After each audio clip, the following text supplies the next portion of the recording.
Assalamualaikum warahmatullahi wabarakatuh. Salam Yakuza, yakin usaha sampai. Halo guys, kembali lagi bersama aku di SSK, sharing seputar Kohati.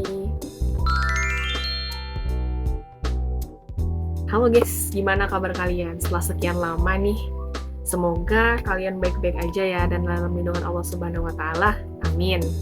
Nah, pada video kali ini kita akan lanjut nih bahas PDK. Setelah kemarin kita udah bahas bab 1 sampai bab 5, pada video kali ini kita akan fokus pada bab 6. Karena guys, di bab 6 ini cukup panjang sih pembahasannya. Jadi mungkin bisa langsung aja ya kita lanjut videonya. Oke guys, pada bab 6 ini kita akan membahas sekitar 8 pasal, yakni dari pasal 10 sampai pasal 17. Dan bab 6 ini pembahasannya itu tentang struktur organisasi di dalam Kohati, gitu. Nah, jadi teman-teman di pasal 10 ini kan udah jelas ya tentang kepemimpinan. Dalam Kohati itu, kepemimpinan itu yang paling tertinggi itu ada di Kohati PBHMI, sama seperti HMI. Yang kedua itu Kohati HMI cabang. Nah, yang ketiga itu Kohati HMI komisariat. Nah, untuk membantu tugas-tugas Kohati PBHMI, maka dibentuklah Kohati Badan Koordinator. Sebagaimana seperti dalam HMI ya, teman-teman. Nah, gitu juga dengan cabang. Untuk membantu tugas-tugas Kohati cabang, maka dibentuklah Kohati Koordinator Komisariat. Nah, jadi gitu teman-teman. Jadi kalau Kohati PBHMI itu Kohati yang menaungi seluruh Kohati yang di Indonesia, nah itu pusatnya di Jakarta. Nah, kalau Kohati Batko itu biasanya Kohati-Kohati yang dibagi per wilayah atau per provinsi gitu. Contohnya seperti Kohati Batko Jateng DIY, Kohati Jatim, Kohati Sumbagu, Sumatera bagian utara, dan lain sebagainya. Nah, kalau Kohati cabang itu biasanya dibagi per kabupaten atau kota. Nah, kalau Kohati Korkom itu nggak semua Kohati ada Korkomnya sih, karena Kohati Korkom itu tingkat univ. Jadi kalau misal di univ itu ada banyak Kohati gitu, banyak Kohati, sudah banyak komisariat Kohati gitu, maka dia menaungi Kohati-Kohati per fakultas yang ada di univ itu, biasanya seperti itu. Itu kalau Kohati Korkom. Nah, kalau Kohati komisariat itu biasanya memang dibagi per fakultas. Itu pun belum tentu setiap komisariat itu punya Kohatinya, karena ada persyaratan tertentu untuk membangun Kohati. Seperti itu, guys. Nah, pada pasal 11 ini membahas tentang kekuasaan, yang artinya membahas forum pengambilan keputusan tertinggi. Nah, kalau dalam Kohati itu paling tinggi itu dalam Musyawarah Nasional Kohati yang diselenggarakan oleh Kohati PBHMI. Nah, kalau dalam tingkatan-tingkatan lain, ya secara umumnya gitu, dalam Kohati forum pengambilan keputusan tertinggi namanya Musyawarah Kohati. Nah, Musyawarah Kohati itu tingkatannya masing-masing mempunyai musyawarah Kohati yang berbeda. Kalau di tingkat PB itu Munaskoh, Musyawarah Nasional Kohati. Nah, apa sih kegiatan yang ada di Musko? Apa aja sih isi agendanya? Nah, yang pertama itu laporan pertanggungjawaban LPJ. Kira-kira selama ini bagaimana sih proyeksi kerja kepengurusan itu? Nah, yang kedua itu pemilihan formatur berdasarkan musyawarah atau suara terbanyak. Dan yang ketiga itu pemilihan 2 orang reformatur, itu juga berdasarkan syarat-syarat tertentu. Nah, selanjutnya itu tingkatan-tingkatan musyawarah dalam Kohati. Nah, yang pertama, dalam tingkatan Kohati PBHMI, itu kan dilaksanakan namanya Munaskoh, Musyawarah Nasional Kohati. Nah, Munaskoh ini merupakan rangkaian, jadi dalam satu rangkaian di Kongres. Jadi dalam Kongres itu ada namanya Munaskoh, sebenarnya gitu. Jadi bukan Kongres dulu baru Munaskoh, enggak. Jadi Munaskoh itu satu rangkaian dalam Kongres.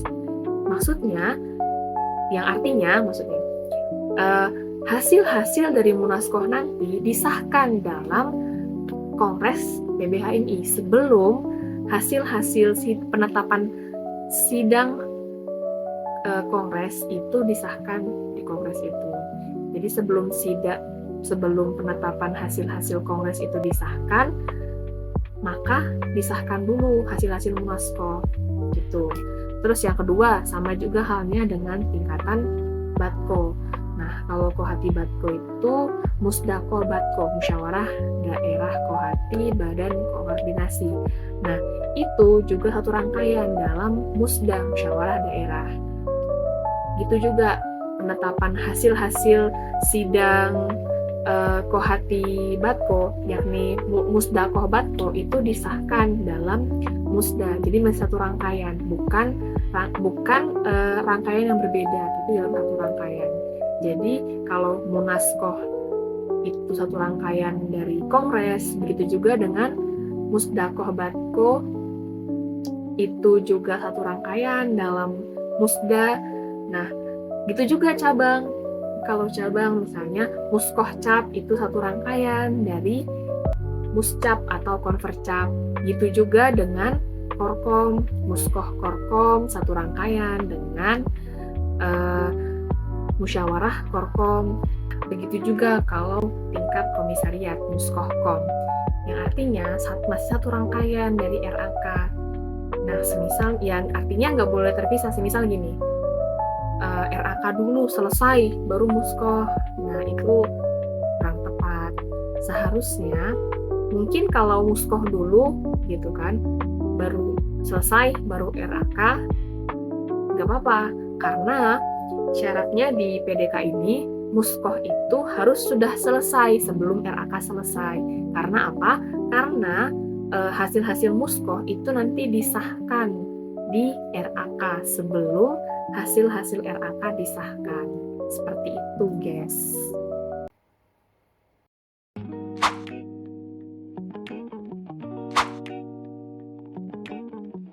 Nah, mungkin di sini aku bakal jelasin dikit aja, paling di bagian peserta musyawarah yang terdiri dari peserta utusan dan peserta peninjau.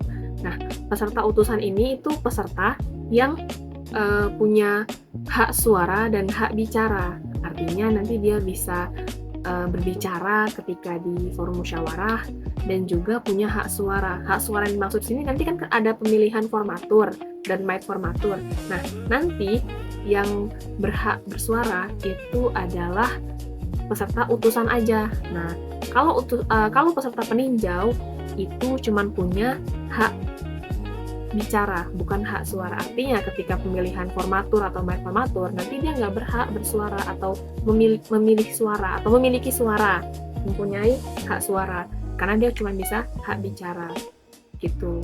Berarti peserta utusan itu punya hak untuk memilih maid formatur dan formatur dan juga mempunyai hak berbicara, sedangkan peserta peninjau itu cuman bisa berbicara, tidak berhak memilih siapa formatur dan siapa maid formatur dalam kohati setingkat, dalam musyawarah kohati setingkat, seperti itu, guys. Nah, jadi di pasal 13 ini kan udah jelas tentang prosedur pengambilan keputusan dan tata tertib muskoh. Nah, itu jadi kalau di muskoh itu PJ-nya itu penanggung jawabnya itu ketua umumnya di musyawarah kohati setingkat. Terus setiap keputusan kohati itu diambil secara musyawarah mufakat. Tapi kalau musyawarah ternyata nggak menemukan jalan atau buntu, maka diadakan voting atau pengambilan suara terbanyak, seperti itu. Nah, terus kalau yang dimaksud dengan pengambilan keputusan berjenjang, jadi yang pertama musyawarah kohati muskoh. Nah, yang kedua rapat pleno. Rapat pleno itu seperti sidang pleno yang dihadiri oleh tadi anggota kohati setingkat, atau ya sebenarnya rapat pleno ini kalau nggak salah satu rangkaian dalam musyawarah kohati seperti sidang pleno itu. Terus kalau rapat presidium itu rapat yang dihadiri oleh ketum, sekum, bendum, terus kabit-kabit setiap bidang. Nah, itu kabit-kabit itu kepala bidang. Nah, setiap bidang itu hadir. Jadi kepala. Jadi koor ketum Sekumbendung, itu rapat presidium. Terus kalau rapat harian itu dihadiri oleh seluruh pengurus Kohati setingkat, gitu. Baik itu anggotanya, koornya, Sekumbendung, dan juga ketum. Terus untuk menyusun rancangan kerja, menyusun program kerja, itu yang pertama melalui rapat bidang. Jadi per bidang itu berdiskusikan kira-kira program kerja apa nih yang mau dibikin itu sesuai dengan masing-masing bidang, masing-masing tupoksi bidang itu gitu. Per bidang rapat, kemudian setelah fix nih program kerja apa yang mau dibuat, lalu diadakan rapat kerja dan per bidang itu mengajukan hasil-hasil program kerja yang telah disahkan atau didiskusikan secara bersama di rapat bidang. Dan kemudian kedepannya kayak kalau semisal program kerja itu setelah didiskusikan di raker kira-kira sepakat atau tidak, disepakati atau tidak oleh setiap pengurus, berarti sah program kerja. Tapi kalau belum sah, mungkin biasanya dibatalkan seperti itu. Berarti berdasarkan kesepakatan setiap pengurus yang ada di rapat kerja itu. Gitu. Jadi guys, pasal 14 ini fokus ke mekanisme penetapan ketua umum Kohati. Nah, yang pertama, ketua umum dan fungsionaris yang udah LPJ-an, terus LPJ yang dinyatakan sah, nah itu dinyatakan demisioner. Bukan lagi pengurus, bukan lagi ketum, tapi demisioner. Selanjutnya, formatur itu, formatur yang terpilih di Muskoh, misalnya di tingkat komisariat ya, di Muskohkom, misalnya formatur terpilih di Muskohkom, nah dia ini punya wewenang tertinggi, meskipun dia belum dilantik jadi ketua umum Kohati, tapi dia punya wewenang dalam kepengurusan, dalam Kohati, gitu. Nah terus kalau semisal udah dilantik terus naiklah jadi ketum Kohati nih, ternyata ketua Kohati ini melanggar salah satu aturan organisasi gitu, atau berbuat sesuatu yang fatal, maka akan diadakan pleno dan dicari penanggung jawab sementara, atau penanggung jawab sementara dulu sebelum menjadi pejabat ketua umum Kohati. Nah, setelah di pleno itu ditentukan nih, ternyata si A yang kepilih jadi pengganti ketum Kohati yang udah dicabut. Nah, jadi PJ ketum. Nah, dia disahkan jadi PJ ketum di pleno Kohati, kemudian disahkan lagi di pleno HMI. Jadi melalui 2 tahap, pleno Kohati, pleno HMI, untuk mengganti siapa yang memimpin Kohati. Oke guys, simpelnya gini. Jadi kalau semisal ketumnya dicabut nih, ketum Kohatinya dicabut, kemudian mau nyari pengganti, itu melalui pleno Kohati dulu, tentukan siapa penanggung jawab, siapa pejabat ketum yang akan meneruskannya. Nah, terpilihlah si A, tapi dia statusnya masih penanggung jawab sementara setelah melewati pleno Kohati. Nah, kemudian setelah melewati pleno HMI, jadilah dan disahkan, jadilah dia secara sah menjadi pejabat ketua umum atau PJ ketum Kohati. Nah, sahnya jadi PJ ketum Kohati itu setelah melewati pleno HMI. Nah, selanjutnya di pasal 15, personalia kepengurusan Kohati. Nah, di sini tuh fokusnya ke seperti apa sih dalam menyusun kepengurusan Kohati gitu. Nah, jadi yang membantu nanti setelah formatur kepilih dan kemudian untuk menyusun kepengurusan selanjutnya, nah itu dibantu oleh 2 mayit formatur yang telah dipilih di Muskoh. Nah, yang kedua,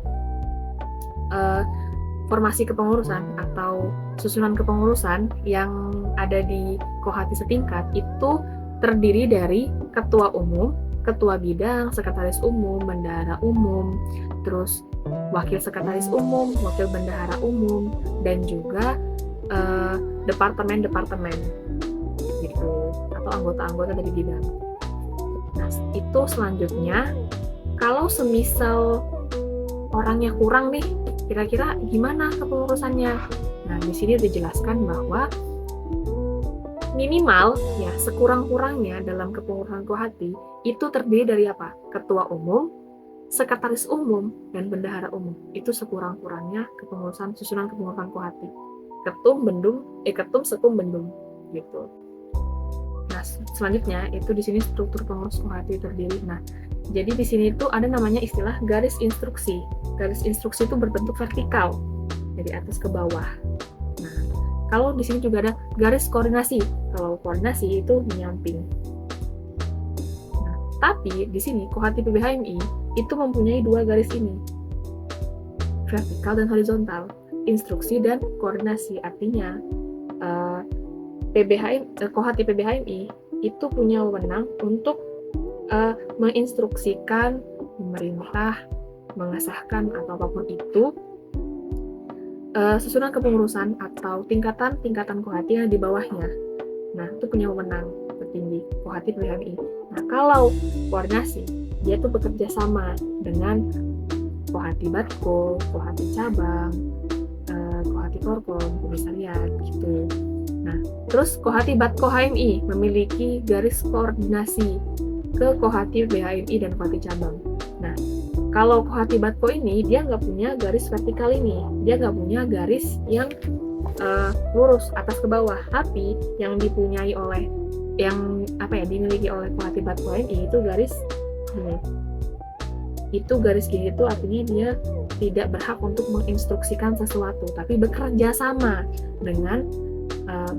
Jadi Kohati PBHMI misalnya dan Kohati HMI cabang, dia di sini, dia mengkoordinasi, jadi perantara, mengkoordinasi ke sini, ke PB, ke cabang, ini Batko.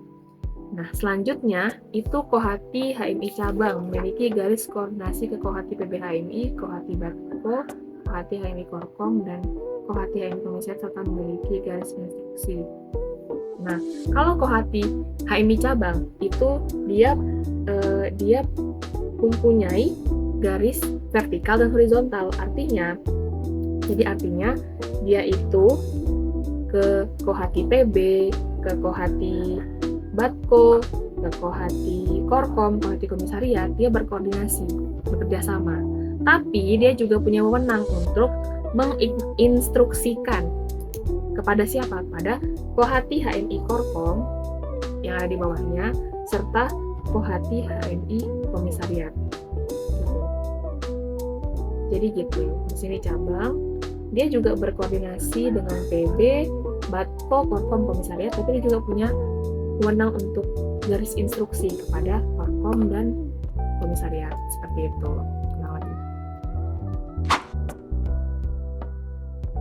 Sini sebenarnya sudah jelas sih pasal 16 kriterianya, udah jelas banget. Jadi mungkin nggak perlu dijelasin lagi. Jadi ya, semisal nanti di pelantikan, siapa sih yang melantik Kohati setingkat? Yaitu ketua umum dari HMI setingkat tersebut. Jadi kalau semisal tingkat komisariat nih, Kohati Komisariat dipelantikan, siapa yang melantik dan mengesahkan? Nah, itu wewenangnya adalah Ketum HMI Komisariat. Seperti itu. Oke guys, setelah sekian menit ya, panjang banget, akhirnya selesai juga pembahasan bab 6. Masih ada bab-bab selanjutnya yang akan kita bahas di video selanjutnya. Mungkin itu aja penjelasan dari aku terkait PDK bab 6. Maaf kalau ada salah kata atau mungkin penjelasan yang masih keliru, karena di sini kita juga saling belajar. Aku juga masih perlu belajar, dan kalau ada saran dan kritik, mohon cantumkan di kolom komentar. Sekian dari aku terkait sharing seputar Kohati. Terima kasih. Assalamualaikum warahmatullahi wabarakatuh. Dadah.